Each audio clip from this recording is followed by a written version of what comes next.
No, see, I am quite satisfied with the order. I think they also have to, make a balance. They cannot just have one-sided order. So I really feel that it's a very good order.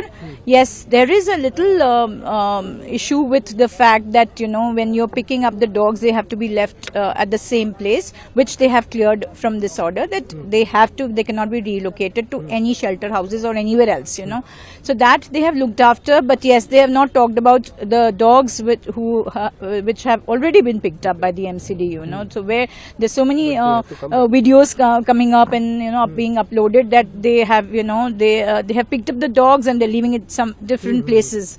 So that has not been covered by this judgment, but. Court has said that they will be released once they are sterilized. Yes, I'm sure they will be. Yeah. So, until then, do you think that those dogs are safe which have been picked up? Yes. I hope so.